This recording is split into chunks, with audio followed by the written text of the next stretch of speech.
What's up? My name is Lewis, and this is the first of a video series where I'm going to teach you how to use a rolling rope to increase your athleticism and coordination. So let's see what the overhand roll looks like, and then we'll break it down into steps so you can figure it out for yourself. It's referred to as an overhand roll because the rope rolls over from the top as it comes across. In the next video, we'll explore an underhanded roll, which is a very similar pattern, but as you can see, it's coming up from the bottom on each side as it crosses in front of me, instead of over from the top. So how do we get there? The overhand roll and the underhand roll is a figure eight. So our hands will be tracing a figure eight, and one hand will be leading and the other hand is following. The hand that's kind of on top, so if we go without a rope, our palms like this, you can even start with hand to hand, index finger to pinky finger. And if I'm tracing a path with my hands and a figure eight in front of me, whatever hand is on top is referred to as the leading hand. So if my rope was swinging around me, this would be a right hand leading overhand roll. You'll probably notice that one side feels more natural to you than another, and that's, I think, related to hand dominance. I find most lefties tend to go left hand over, most righties tend to go right hand over. It's worth practicing both. The hands are tracing a figure eight pattern, and the rope is too.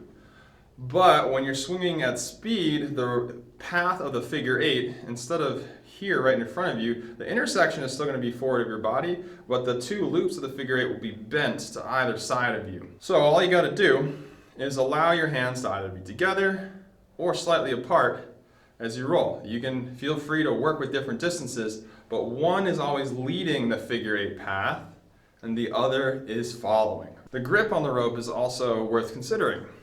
You can hold it in a few ways. This is a rope that I made, and the knots are rather large because the rope is of a pretty thick diameter. So you might have if you got your rope elsewhere, you might have a larger handle that's a little easier to hold around the middle.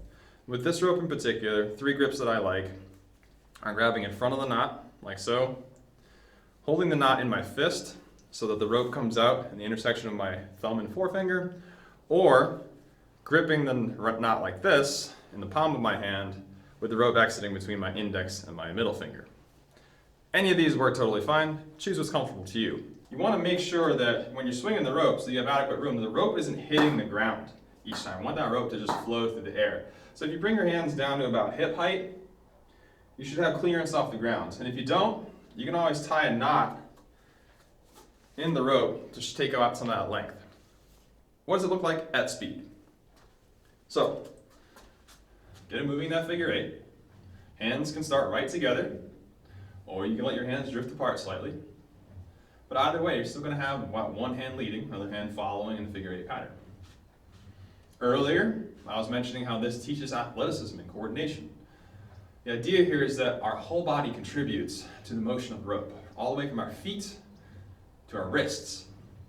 Now, if we slow this down and we look at the pattern that the rope takes our body through, this pattern is analogous to things that we see in daily life or in sport. Particularly the overhand roll mimics closely the action of throwing.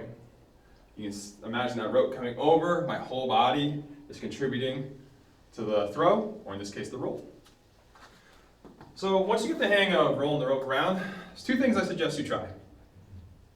First, while things are still moving slow, bring your attention one joint at a time to each portion of your kinetic chain.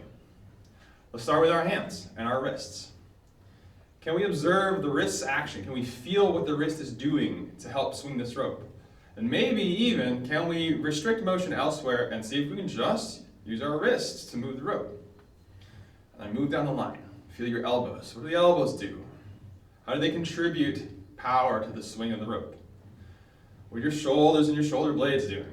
And keep working your way down. Feel your spine. Allow it to shift left and right. Feel the weight shift in your hips, the knees and thighs, all the way down to your feet. We're going to break this down a little bit more in a future video, but for now I just want you to observe and just feel what's going on. Once you get through that, then it's time to add speed. So if you got it smooth, you're feeling coordinated, use all of your joints, And start to bring that rope up to a faster speed. Let it hum through the air.